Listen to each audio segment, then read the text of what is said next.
नमस्कार, welcome back to IPL की कहानी के श्रीनिवास राव के साथ। आज नया दिन है, नई कहानी बताऊंगा आपको। नई कहानी बताने से पहले मैं कुछ सवाल जो आ रहे हैं कमेंट्स में उन्हें एड्रेस कर देता हूँ। सबसे पहला तो लोग मुझसे कह रहे हैं कि आप इंग्लिश में भी बताइए। मैं कोशिश कर रहा हूँ फिगर आउट करने की कि मैं क्या कर सकता हूँ, कैसे आपको इंग्लिश में ये मैं आपको कन्वे कर सकता हूँ सेम स्टोरी। मैं नया हूँ इस फ्रेटर्निटी में और ये कैमरा में बात करने की मुझे आदत है नहीं, तो मैं सीख रहा हूँ। तो मेरे कलीग्स ने कहा हिंदी से शुरू करो, तो मैंने कहा ठीक है, मैं हिंदी से शुरू करता हूँ, but let me assure you very soon I try and come up with something in English, right. दूसरी जो चीज़ है कमेंट सेक्शन में आ रही है काफ़ी ज़्यादा, सर कुछ धमाकेदार सुनाइए, कुछ एक्साइटिंग सुनाइए।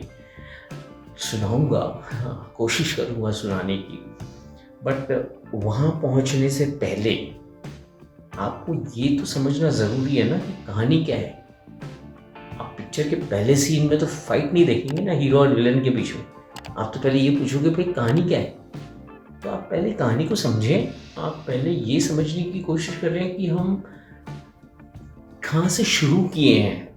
अगर आपको ये जानना है कि हम कहाँ जा रहे हैं, ये आईपीएल में की कहानी में ही नहीं, लाइफ में भी ये ज़रूरी है समझना कि अगर आपको ये जानना है कि आप कहाँ जा रहे हो, तो आपको ये समझना भी बहुत ज़रूरी है कि आप कहाँ से आ रहे हो, राइट।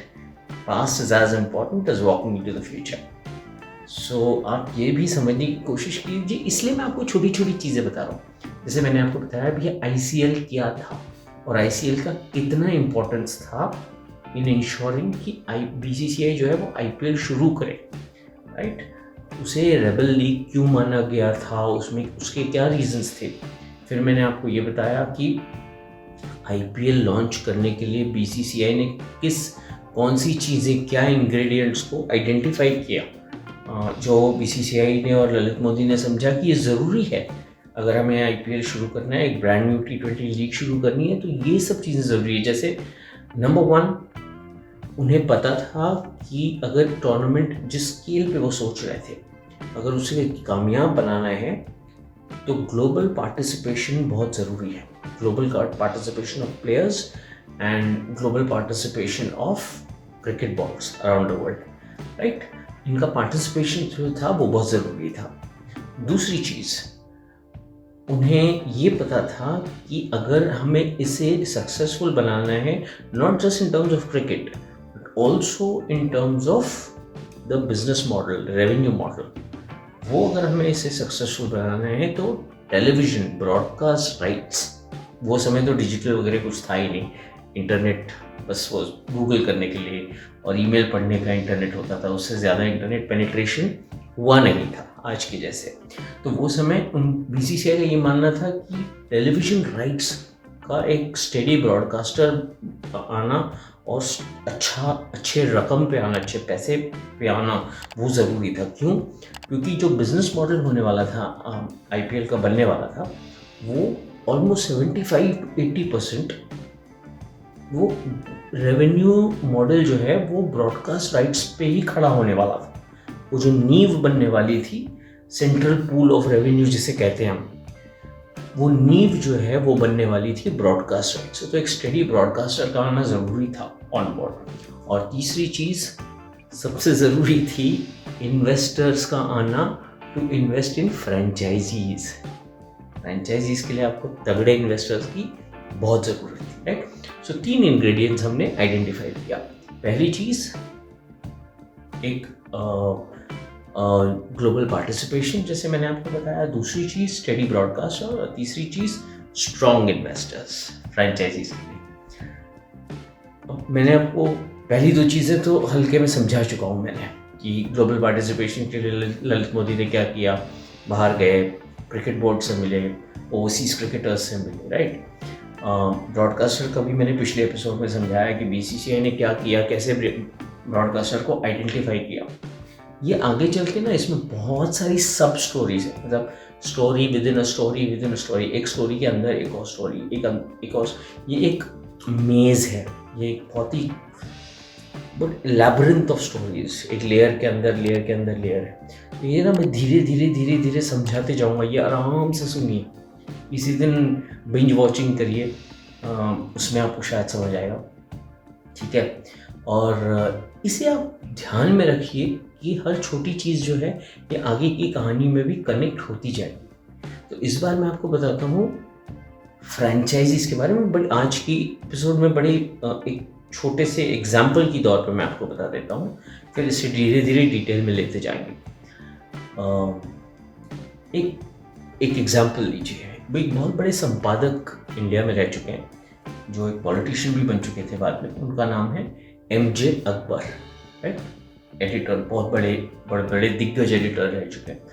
उनकी पर्सनल लाइफ जो है वो बहुत कंट्रोवर्शियल रही है, प्रोफेशनल लाइफ भी बहुत कंट्रोवर्शियल रही है। मुझे उसमें जाना नहीं है, वो उनकी पर्सनल लाइफ है, आप गूगल कीजिए आपको पता चल जाएगा वो क्या कंट्रोवर्सीज है। MJ अकबर, ठीक है।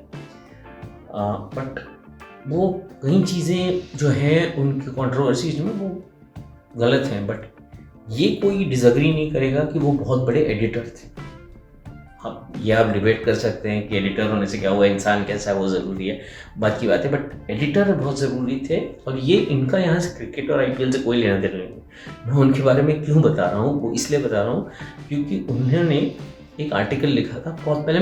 मैं बड़ा शौकीन था जब नया नया जर्नलिज्म में मीडिया में आया था, सब पढ़ता था। हालांकि आज मुझे पॉलिटिक्स में कोई ज़्यादा इंटरेस्ट है नहीं, बट वो टाइम पे मैं सब पढ़ने की और सब कंज्यूम करने की कोशिश करता था। तो मुझे उनका एक एडिटोरियल याद है जिसमें उन्होंने कहा कि ये कुछ इंडिया पाकिस्तान पे लिख रहे थे, वो पॉलिटिक्स पे, जनरल ग्लोबल जियो पॉलिटिक्स पे।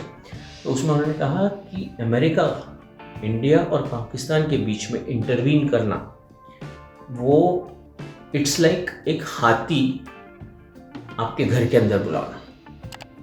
To allow America to intervene in talks between India and Pakistan is akin to allowing an elephant into your living room. एक हाथी को आप अंदर बुला रहे हो, तो वो हाथी कितना भी अच्छा दोस्त बन के क्यों ना आए, है तो हाथी ना, आपके कमरे में कुछ ना कुछ तोड़ के जाएगा। So no matter how friendly the elephant is, it's going to break something in your living room, right? ये मैं आपको एग्जाम्पल क्यों बता रहा हूँ? ये एग्जाम्पल इसलिए बता रहा हूँ क्योंकि ये इसका क्रिकेट से कोई लेना देना नहीं है, बट ये एग्जाम्पल इसलिए मैं बता रहा हूँ क्योंकि 2008 से पहले BCCI क्रिकेट में बिजनेस करता था, लेकिन BCCI को कोई परमानेंट स्टेक होल्डर नहीं था। BCCI को कौन चलाता था? उसके 30 मेंबर्स जो हैं, स्टेट एसोसिएशंस जो है वो चलाते थे। जैसे मैंने आपको एक पहले एपिसोड में बताया है कि शशांक मनोहर ने मुझे एक बार इस बात पे, हम लोग बात कर रहे थे, शशांक से मैं समझने की कोशिश कर रहा था और वो उन्होंने मुझे बहुत इंटरेस्टिंग चीज़ बताई थी। उन्होंने कही, देख हम लोगों को यानी BCCI को इससे कोई लेना देना नहीं है, ये बाहर वाला क्या सोचता है। 30 मेंबर है, ये 30 मेंबर क्या सोचते हैं वो मायने रखता है। जो भी डिसीजन लिया जाएगा ये 30 मेंबर डिसाइड करेंगे, राइट। तो ये एग्जाम्पल मैं आपको इसलिए दे रहा हूँ कि जिस दिन BCCI ने 2008 में प्राइवेट इन्वेस्टर्स को अंदर लाया फ्रेंचाइजीज खरीदने के लिए, उस दिन उस प्रोवर्बियल एलिफेंट को, जो हाथी की बात कर रहे हैं ना हम, हाथी, उसको घर के अंदर ले आया, ठीक है। क्यों? क्योंकि ये जो फ्रेंचाइज खरीदने आने वाले थे, इन्होंने फ्रेंचाइज जो है वो परपेचुइटी के लिए खरीदा है, मतलब फॉर एवर। अब ये BCCI के परमानेंट स्टेक होल्डर्स हैं, तो हाथी हैं और ये घर के अंदर आए हैं। और हाथी कितना भी अच्छा दोस्त हो, है तो हाथी ना, हाथी की गलती नहीं होती अगर हाथी आपके घर के अंदर आ जाए और कुछ तोड़ दे। हाथी की गलती नहीं है, वो उसकी क्या गलती है, वो तो हाथी है, उसका साइज ही इतना बड़ा है, वो क्या करेगा, राइट। तो ये जो इन्वेस्टर्स आए, जो फ्रेंचाइजीज आए, ये इंडिया के बड़े बड़े कॉर्पोरेट्स थे, बहुत बड़े दिग्गज कॉर्पोरेट्स। तो ये जब अंदर आए तो हाथियाँ अंदर आ गई, ठीक है। और अब ये हाथियाँ आके बैठी है। ये धीरे धीरे धीरे धीरे जब मैं आपको कहानियों का सिलसिला आगे बताता जाऊंगा, तब मैं आपको बताऊंगा कि इन हाथियों के कारण इंडियन क्रिकेट में क्या उतार चढ़ाव आए, क्या चेंजेस आए। बहुत सारी मेजॉरिटी चेंजेस जो है वो अच्छे के लिए आई है और इंडियन क्रिकेट को हमेशा के लिए बदल दिया। बहुत सारी इंटरेस्टिंग कहानियाँ हैं, आता रहूँगा मैं हर रोज़ एक नई कहानी लेके। फिर मिलते हैं। Thank you.